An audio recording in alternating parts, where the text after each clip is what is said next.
22번, 26번 지문을 해설해 주겠습니다. 이 지문은 이렇게만 봅시다. 여기 보세요, 그냥. 여기 봐봐. 지금 주식회사는 오늘날 회사 기업의 전형이라고 할 수 있고, 이는 주식회사가 다른 유형의 회사보다 뛰어난 자본 조달력을 가지고 있기 때문인데, 이게 중요한 단어예요. 자본 조달력에다가 동그라미 쳐놓으세요. 주식회사에서 자본 조달을 할 때는 자본금과 주식과 유한 책임이라는 주식회사의 본질적 요소와 관련이 있대요. 그럼 주식회사가 자본 조달력이 아주 뛰어난데, 알았죠?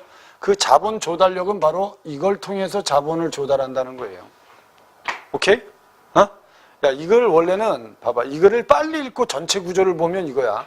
주식회사는 자본 조달력이 좋다, 나쁘다?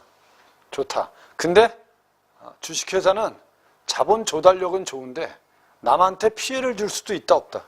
있다. 그래서 법으로 규제할 필요가 있다, 없다? 이게 전체 구조예요. 이 정도만이라도 좀 보라는 거야, 글을 읽을 때. 아니, 우리가 80분 내에 비문학, 지문하고 문학을 다 풀어야 되는데, 어떻게 여러분 세부적인 내용을 다 이해해서 문제를 풀어요? 중요한 걸 보고 푸는 거야, 중요한 걸 가지고. 대학 교수들이 비문학을 출제할 때는 과연 이 학생이 핵심 내용을 잘 보느냐를 묻는 거예요. 이해되죠? 그게 가장 중요한 거야. 아니, 대학교 가서 공부할 때, 아니, 교수가 설명하는데 가장 꼭 알아야 될 걸 설명할 때 그걸 잘 들어야 되는 거 아니야? 알았죠? 쓸데없는 말을 잘 듣는 게 아니고, 그러니까 비문학 읽을 때 그렇게 하라는 거야, 비문학 읽을 때. 여기 주식회사의 자본금은 회사 설립의 기초가 되는 것으로 주식 발행을 통해서 조성됩니다. 뭘 통해서 주식 발행을 통해서 조성되는 거야. 알았죠? 그래서 현행 상법에서는 주식회사를 설립할 때 최저 자본금에 대한 제한을 두지 않고 있으며 자본금을 정관의 기재사항으로도 규정하지 않고 있다. 대신 수권 주식 총수를 정관에 기재하여 자본금의 최대 한도를 표시하도록 하고 있습니다. 그래서 이게 뭐냐? 그랬더니 회사가 발행할 주식 총수로 수권 주식 총수를 통해서 자본금의 최대한 한도인 수권 자본금을 알 수 있습니다. 이해되셨죠? 양병철이가 주식회사 만들 때 우리 회사의 주식의 최대 주식수는 10만 주로 하겠다. 이걸 정관에다 기록하는 거야. 이해됐죠? 그리고 주식 한 주당 5,000원으로 하겠다. 알았죠? 그러면 이 회사의 수권 자본금은 얼마입니까? 5,000원 10만 주야. 5,000원 10만 주. 참나, 진짜 미치겠네. 5,000원에 10만 주. 10만 주야, 10만 주. 10만 주. 여기에다가 이거 더하면 되잖아. 몇 억입니까?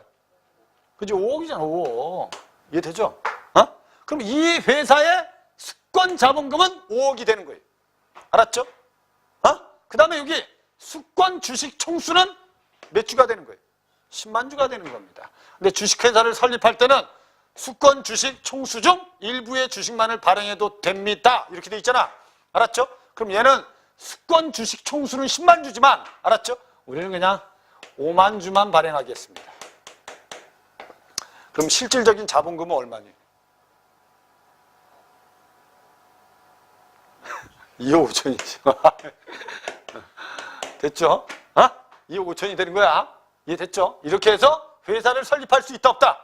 있다. 발행하는 주식은 모두 인수되어야 합니다. 여기서 주식을 인수한다는 것은 출자자를 누구로 하는지 그 출자자가 인수하려는 주식이 몇 주인지를 확정하는 것을 말하는데, 회사가 발행하는 주식을 출자자가 인수하고 해당 금액을 납입하면 그 금액의 총합이 바로 주식회사의 무슨 금이 된다?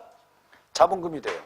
그럼 결국은 병철이가 5만 주를 발행하고 병철이가 5만 주를 다 사면 병철이가 무슨 자가 되는 거예요? 출자자가 되고, 알았죠? 이게 출자자가 납입을 하면 회사를 설립한 겁니다. 됐죠? 그래서 회사가 수권 주식 총수 가운데 아직 발행하지 않은 주식은 추후에 이사회의 결의만으로 발행할 수 있어요, 없어요? 있어요. 그래서 자본금이 좀 더 필요해. 얘들아, 자본금이 좀 더 필요해. 그럼 이사들끼리 모여서, 여기 우리 이사들끼리 모여서, 야, 우리 10,000주만 더 발행하자. 그럼 10,000주를 더 발행하면 그만큼 무슨 금이 들어와요? 자본금이 들어온다는 거예요. 그래서 주식회사는 이런 방법으로 뭘 확보한다? 그렇지, 자본금을 확보한다. 이해되죠? 그럼 여기까지 다 읽고 나면 제일 중요한 단어들이 뭐니? 주식회사, 자본금 조달력. 됐죠? 그 중에 첫 번째 무슨 금? 그렇죠. 이렇게 된 거예요. 이렇게. 그럼 나머지 이제 뭐 설명해야 되니? 주식. 됐죠? 그 다음에 뭐에 대해서? 유한 책임에 대해서. 됐죠? 이해를 하면 되잖아. 밑에 주식은 자본금을 구성하는 단위로 주식회사는 주식 발행을 통해서 다수의 사람들로부터 대량의 자금을 끌어모을 수 있다. 주식은 주식시장에서 자유롭게 양도되는데 한 주에 액면 주식은 둘 이상으로 나누어 타인에게 양도될 수는 없어. 한 주를 양면으로 나눌 수는 없다는 거야. 알았죠? 나눌 수는 없어요. 주식회사가 액면 가액을 표시한 액면 주식을 발행할 때 액면 주식은 그 금액이 균일하여야 하며 한 주의 금액은 100원 이상이어야 합니다. 주식회사가 발행한 액면 주식의 총액은 주식회사 설립 시에 출자자가 주식을 인수하여 납입한 금액의 총합과 같습니다. 아까 한 주당 얼마였지? 5,000원. 그죠? 오케이? 그렇게 해서 이제 뭐를 모은다? 자본금. 이렇게 되게 돼. 연결이 해. 주식의 소유주인 주주는 자기가 보유하고 있는 주식 금액의 비율에 따라서 이익 배당의 권리를 갖습니다. 당연하지. 병철이가 주식을 100% 가지고 있으면 거기서 나온 이익 100%를 누가 가져가는 거예요? 병철이가 가져가는 거야. 알았죠? 우리가 20%씩 나누면 됐죠? 나중에 이익은 20%씩 나눠 갖는 거야. 이해되죠? 그렇게 하면 됩니다. 그래서 근데 권리를 가지면서도 무슨 책임은 유한 책임을 진다. 유한 책임이라는 건 책임이 있는데 무한 책임이 아니고 유한 책임이라는 거야. 어느 정도 범위가 있다는 거예요, 없다는 거예요? 범위가 있다는 거예요. 알았죠? 유한 책임이란 주식회사가 주식회사에 대하여 주식의 인수 가액을 한도로 하는 유한의 출자 의무를 부담하고 회사 채권자에 대해서는 직접적으로 아무런 책임도 부담하지 않습니다. 주주의 유한 책임은 정관이나 주주총회의 결의로도 가중시킬 수 없습니다. 이 때문에 주식회사에서는 회사가 현재 보유하고 있는 재산만이 회사의 채권자를 위한 유일한 뭐가 될 수밖에 없다? 그럼 결국 주식을 병철이가 샀죠, 그죠? 그럼 병철이가 어떻게 보면 주식을 샀기 때문에 주주 아니에요, 주주. 이 주주는 여러분들 책임을 지지 않는다는 거야, 채권자의 책임을. 이 주식이 가지고 있는 그 자본금, 자본금이 유일한 담보지, 알았죠? 주식을 가지고 있는 주주가 책임지지 않는다고. 한 양병철이가 어떤 회사의 주식을 샀어요, 알았죠? 근데 양병철이가 주주라고 해서 만약에 그 회사의 빚을 주식을 산 사람이 책임질 수는 없는 거 아니에요. 그럼 누가 여러분들 주식을 사? 무슨 말인지 이해되죠? 이해되죠? 그래서 여기까지는 뭐만 머릿속에 알면 돼? 주식회사, 자본 조달력. 자본 조달력 첫 번째 자본금, 두 번째 뭐? 주식. 세 번째 무슨 책임? 이것만 이해하면 되잖아, 이것만. 아주 구조가 쉬운 글이었어, 이게. 그 다음에 주식회사는 자본금, 주식, 유한 책임이라는 본질적인 요소. 이게 바로 주식회사의 본질적인 요소예요. 앞부분을 요약해놨죠. 말미암아서 자본 조달력을 가지기도 하지만 무슨 피해를 초래할 수도 있다? 경제적 피해를 초래할 수 있죠. 왜? 유한 책임이니까. 회사가 망하면 주식을 가지고 있는 사람들도 망하는 거지만, 알았죠? 채권자들도 그냥 망하는 거예요. 알았죠? 그래서 밑에 자본금이 큰 회사이지만 실제 회사가 보유하고 있는 재산이 터무니없이 적은 경우에 자본금의 크기로는 회사의 신용도를 제대로 파악할 수 없으며 대주주가 권한을 남용하여 사익을 추구하고도 그로 인한 회사의 손해와 회사의 거래 상대의 손해에 대해서 책임을 부담하지 않는 경우가 발생하죠. 무슨 책임 때문에? 유한 책임 때문에. 또한 파산이나 부도 등 회사의 위기 상황에서 채권자나 근로자나 소비자 등의 회사의 이해관계자들의 피해를 보게 되는 상황에 경제적 피해가 있다, 없다? 있다. 맞죠? 그죠? 경제적 피해가 있다. 그래서 이와 같은 문제점을 방지하기 위해서 무슨 법이 필요하다? 그죠? 여기 필요하다. 자본 불변의 원칙과 자본 유지의 원칙이 필요하다. 맞잖아요. 그죠? 자본이 유지되지 않는다면 여러분들 주주들은 불안하지 않겠어요? 주식 산 사람들. 그죠? 그 다음에 또 하나는 자본 불변의 원칙도 꼭 지켜야 된다는 거야. 그래서 자본 유지의 원칙은 뭡니까? 자본금이 실제로 회사에 출자되어야 하고 회사는 자본금에 해당되는 재산을 실질적으로 유지해야 한다는 것으로 자본 충실의 원칙이라고도 합니다. 만일 여러 회사끼리 돌려가면서 출자를 반복하는 상황이 벌어진다면 실제 출자된 자본금은 늘어나지 않는 대신 서류상 가공의 작업만 늘어나는 회사는 부실한 회사가 되죠. 됐죠? 그 다음에 두 번째, 자본 불변의 원칙은 자본금을 임의로 변경하지 못하며 자본금의 변경을 위해서는 법적 절차를 거쳐야 합니다. 우리나라의 법률에서 자본금의 증가는 이사회의 결의만으로 가능하도록 한 반면에 자본금의 감소는 무슨 절차를 거쳐야 돼요? 법적 절차를 거쳐야 돼요. 그러니까 자본금은 절대 뭐 할 수 없다? 감소할 수 없습니다. 알았죠? 감소하려면 법적 절차를 밟아야 돼요. 알았죠? 이게 다란 말이지 뭐. 그럼 여기까지 보면 내용이 구조가 어떻게 됐다 그랬어요? 아까 주식회사 자본금 조달이 쉽다 어렵다? 쉽다. 됐죠? 그 대신 무슨적 피해를 만든다? 경제적 피해. 됐죠? 그래서 꼭 지켜야 될 게 있다 없다? 있다. 이 정도 구조는 봐야 된다는 거죠. 이 정도 구조. 그럼 이제 구조 보고 나서 이걸 풀면 바로 풀린다는 거예요. 마지막은 여러분 중요한 건 아닙니다. 법률로 규정한다. 알았죠? 그럼 이 첫 번째 문제는 뭐죠? 윗글에서 알 수 있는 내용으로 적절하지 않은 거. 액면 주식 한 주는 둘로 나눌 수 없어요. 맞죠? 그럼 이건 분명히 맞는 겁니다. 이해되셨죠? 두 번째, 주주는 주식의 인수가액 한도로 하는 출자 의무는 분명히 가지고 있습니다. 근데 유한 책임을 진다는 겁니다. 알았죠? 출자 의무는 가지고 있지만 주주는 소유한 주식 금액의 비율에 따라서 주식의 이익을 배당받지도 합니다. 됐죠? 이게 뭐 이거 이해해서 다 구별하지 않을까 이건? 근데 밑에 주식회사는 수권 자본금의 한도 내에서 채권자에게 채무 이행을 할 의무가 있습니까? 무슨 단어가 잘못됐죠? 무슨 단어가? 이 단어가 잘못됐죠. 수권 자본금이 아닙니다. 실제 자본금만 해당하는 겁니다. 아니 여러분들 수권 자본금이라는 건 수권 주식 총수인데 아직도 그 주식 중에는 뭐 하지 않은 것도 있어요? 발행하지 않은 것도 있는 겁니다. 그거 가지고 책임을 지지는 않습니다. 알았죠? 발행한 것 가지고 책임을 지는 거예요. 그러니까 당연히 4번이 잘못됐죠. 주식회사 정관에 변동사항이 생기면 주식회사로 하여금 이를 공고하도록 하고 있습니다. 당연한 겁니다. 답은 4번이 답이었어요. 그 다음에 밑에 있는 거 뭐라고 되어 있죠? 얘 주식 몇 주래요? 이 회사 발행한 주식은 총 10,000주래요. 됐죠? 그리고 5,000원이래요. 5,000원이래요. 만주에 5,000원이야. 만주에 5,000원. 얼마예요, 그럼? 5천만 원. 됐죠? 그 다음에 당시 회사 설립 시에는 5,000주의 주식을 발행하기로 했대요. 그러면 자본금은 얼마니? 2,500만 원입니다. 이해되죠? 이렇게 이해하시면 돼요. 이렇게. 그래서 밑에 있는 게 갑이 설립하려는 주식회사의 수권 주식 총수는 1만 주고 수권 자본금은 5천만 원입니다. 갑이 주식 한 주를 발행하는 것으로 정관의 제7조를 수정해도 주식회사의 설립은 가능합니다. 한 주만 발행해도 가능한 거예요. 알았죠?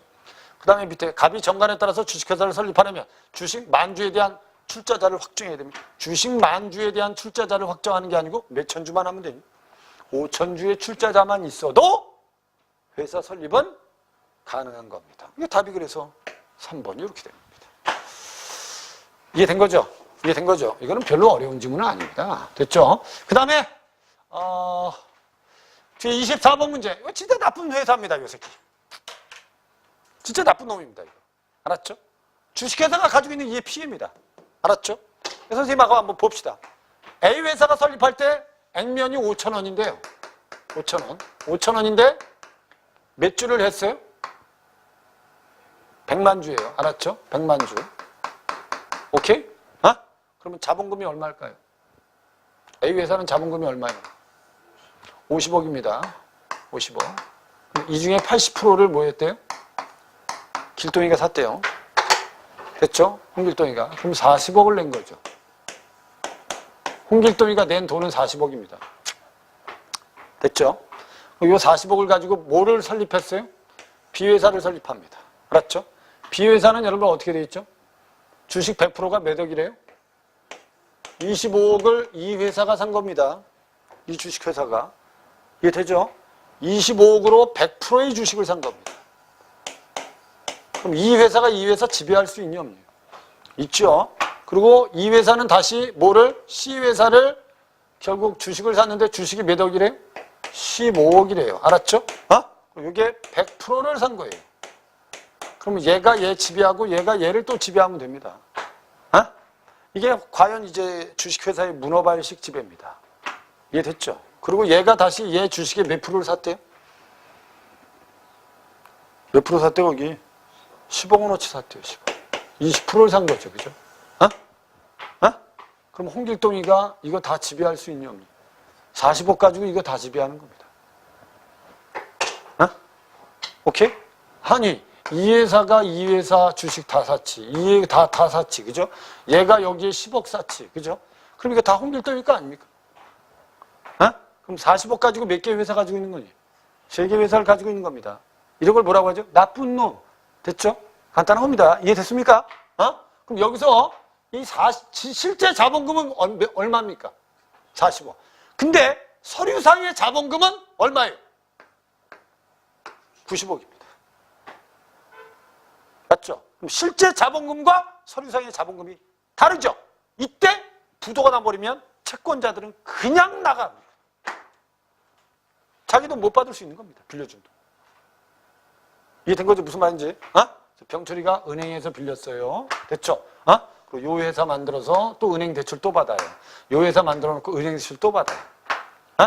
그럼 이 새끼는 이 세 회사의 원래 자본금이 90억입니다. 이렇게 되는 거야. 이해된 거지? 어? 그래서 이걸 바탕으로 해서 은행에다 70억을 받아요. 알았죠? 오케이? 대출을 받았다고 치자. 그럼 40억은 여기다 집어넣어요. 이해되죠? 그리고 나머지 30억은 뭐 하겠어요? 차도 사고, 집도 사고, 여행도 다니고, 알았죠? 이게 우리나라 주식회사가 가지고 있는 아주 좋지 않은 면입니다. 대기업들이 이 지랄을 하고 있는 겁니다, 지금. 지금 욕을 먹고 있는 거예요. 이해된 거지, 이제? 이해된 거지? 그럼 이 상태에서 이걸 가지고 우리가 한번 문제를 한번 보면 A 회사가 파산한다면 C 회사의 이해관계자가 피해를 보게 되는 상황이 벌어질 수 있을까요, 없을까요? 있죠, 그죠? 그 다음에 B 회사가 부도가 난다면 A 회사의 자본금이 손실을 입을 수도 있죠. 맞잖아. 20억인데. 그 다음에 A 회사 주주인 홍길동이는 B 회사와 C 회사에 대한 영향력 행사할 수 있어요, 없어요? 얘 다 길동일 거 이거. 맞죠? 근데 C 회사가 설립 시 발행한 주식의 80%를 B 회사가 인수하였더라도 C 회사의 설립 시 자본금은 달라지지 않겠군요. 맞아요, 틀려요? 맞죠, 그죠? 자본금은 달라지지 않습니다. 이 새끼들. 이해된 거죠? 근데 밑에 뭐라고 돼 있어요, 여기? ABC 회사가 출제된 실제 자본금은 90억이죠. 서류상으로 드러난 ABC 회사의 자본금의 총합과 절대 뭐 할 수 없어요? 원래 여러분 실제 자본금은 얼마밖에 안 되는 거예요? 40억밖에 안 되는 겁니다. 서류상에 여러분 자본금은 몇 억입니까? 90억이에요. 이건 절대 동일할 수 없습니다. 그러니까 이걸 뭐라고? 나쁜 놈 이렇게. 알았죠? 답이 그래서 5번이 답이 되는 거다. 이렇게 풀면 돼요. 이해된 거죠, 이제? 이해됐죠? 마지막 문제는 여러분 이렇게 보시면 돼요. 기억과 니은을 이해한 내용이 뭡니까? 기억이 뭐죠? 기억이 뭐였어요? 기억이 뭐였어요? 자본 유지의 원칙하고 또 하나는 자본 불변의 원칙입니다. 알았죠? 그러면 자본 유지의 원칙, 유지의 원칙, 유지. 기억의 목적은 주주의 권한을 확대하기 위해서다? 아니죠. 의무죠, 의무. 의무를 지키는 겁니다. 니은을 통해서 소액을 가지고 주식회사를 설립하는 것을 제한할 수 있다? 아닙니다. 알았죠? 이건 제한할 수 없어요. 소액을 가지고 주식회사 만들 수 있습니다. 알았죠? 만든 다음에 자본을 유지하고 자본이 변하지 않아야 된다는 거예요. 그래야지 무슨적 손해를 입지 않는다? 경제적 손해를 끼치지 않는다는 겁니다. 근데 니은은 자본금의 감소를 엄격하게 하여 채권자를 보호하는 거다. 맞아요, 틀려요? 문제될 게 없죠, 이거. 맞죠, 그죠? 이 원칙을 만든 이유가 바로 이 사람들을 보호하기 위해서입니다. 경제적 피해를, 손해를 없애기 위해서입니다. 그 답이 3번이 답이 돼요. 이해됐죠, 이제? 이해됐죠? 그리고 마지막 문제는 여러분 쉬운 거예요. 거치다라는 건 단계를 밟답니다. 단계를. 이런 문제 풀 때는 여러분들 나봐. 이런 문제 풀 때는 거치다란 말 앞에 거기 본문에 보면 무슨 어가 있죠? 거치다 앞에 무슨 어가 있어요? 법적 절차를 거치다 이렇게 돼 있죠? 목적어 있죠? 목적어를 찾아. 얘는 아웃. 목적어를 찾아. 목적어 얘도 아웃. 됐죠? 목적어가 있어야 돼. 목적어가 됐죠? 그럼 여기 목적어 있어 없어? 있죠? 이게 있어 없어? 있죠? 이게 있죠? 있죠? 그럼 요 세 가지 중에서 의미가 유사한 걸 찾는 게 좋다는 거예요, 원래.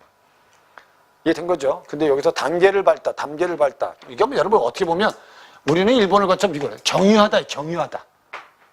경유하다. 이해됐죠? 밑에 있는 거. 그는 매일 학교 앞 사거리를 거쳐서 지나다야. 이해된 거죠? 근데 이거는 우리가 합의한 과정을 거쳐 단계를 밟다야. 됐죠? 답이 그래서 4번이 답이 되는 거야. 이해됐지? 오케이? 됐습니다. 여기까지만 알면 됩니다.